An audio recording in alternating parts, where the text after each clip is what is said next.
ధర్మ సంఘం సికింద్రాబాద్ మండల్ అధ్యక్షుడు సయ్యద్ అల్తాఫ్ హుస్సేన్, ప్రధాన కార్యదర్శి పవన్ పట్నాయక్, కోశాధికారి శివరామకృష్ణ ఆధ్వర్యంలో వంశీలాల్పేట డివిజన్లోని బోల్పూర్ ప్రాంతంలో ఉన్నటువంటి షిరిన్ స్కూల్లో ఉపాధ్యాయులతో కలిసి మీడియా సమావేశం ఏర్పాటు చేశారు. గ్రాడ్యుయేట్స్ ఎమ్మెల్సీ ఎలక్షన్స్ ఉన్నాయని ప్రభుత్వ ప్రైవేట్ కాన్వెంట్ ను ఓపెన్ చేసి గ్రాడ్యుయేట్ ఓట్లు పెంచుకున్నారని మండిపడ్డారు. బడ్జెట్ స్కూల్లో పనిచేసే ఉపాధ్యాయులు పరిస్థితి చాలా దయనీయంగా మారిందన్నారు.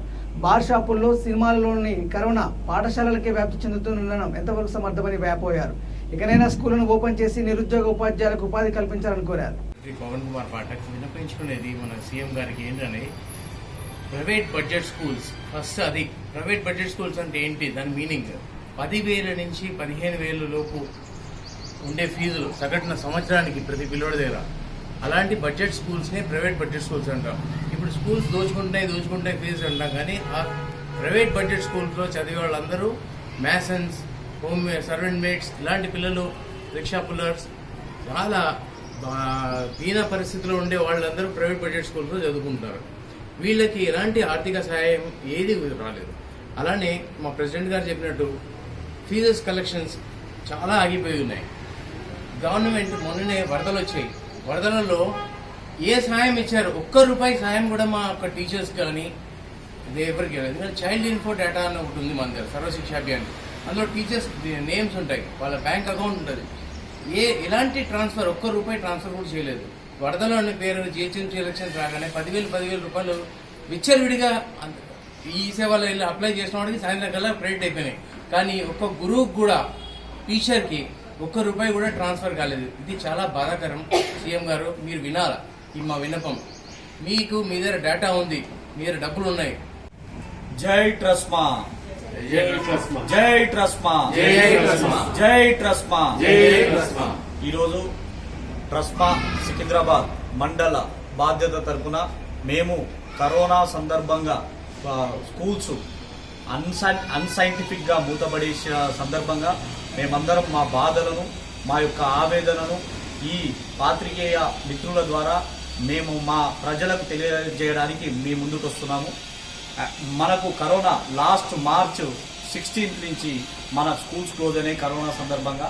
అప్పటి నుంచి ఈ రోజు వరకు గత 13 నెలల నుంచి స్కూల్స్ గురించి కానీ, విద్య గురించి కానీ పట్టించుకున్న ప్రభుత్వాలు లేవు.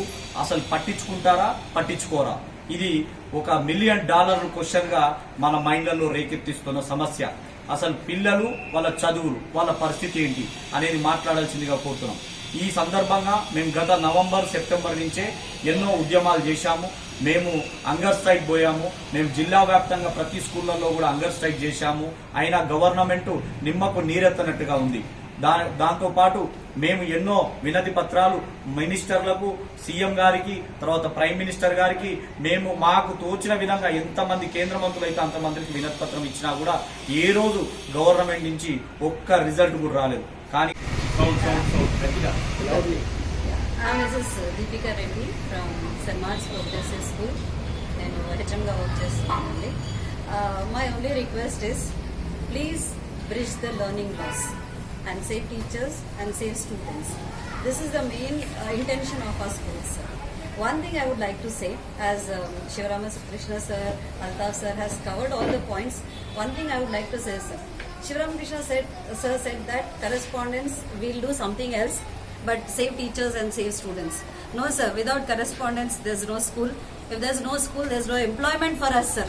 Because government cannot provide that many B.Ed jobs. As many as B.Ed teachers are coming out every year.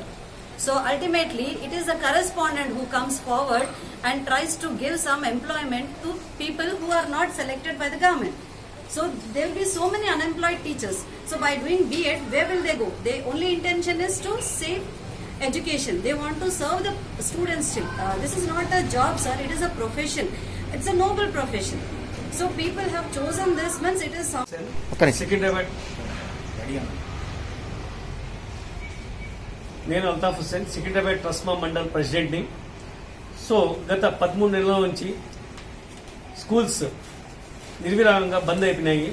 దానివల్ల విద్యార్థులు, టీచర్లు చాలా ఇబ్బంది పడుతున్నారు. సో ఇక్కడ ఏంటంటే స్కూల్స్ వాళ్ళు దోచుకుంటున్నారు అంటున్నారు, కానీ బడ్జెట్ స్కూల్స్ డిఫరెంట్. ఎలా అంటే మన గల్లీలో ఉన్న కిరాణా షాప్ మాదిరి. కిరాణా షాప్లో మనం ప్రతి నెల వెళ్ళేసి సరుకులు తెచ్చుకుంటాము. వాళ్ళకి ఒక నెల అడ్జస్ట్ అయితే అమౌంట్ ఇస్తాము, లేదంటే తిరిగి మళ్ళీ ఎప్పుడైనా ఇస్తామని చెప్పి చెప్తాము. అలాగే కిరాణా షాప్లో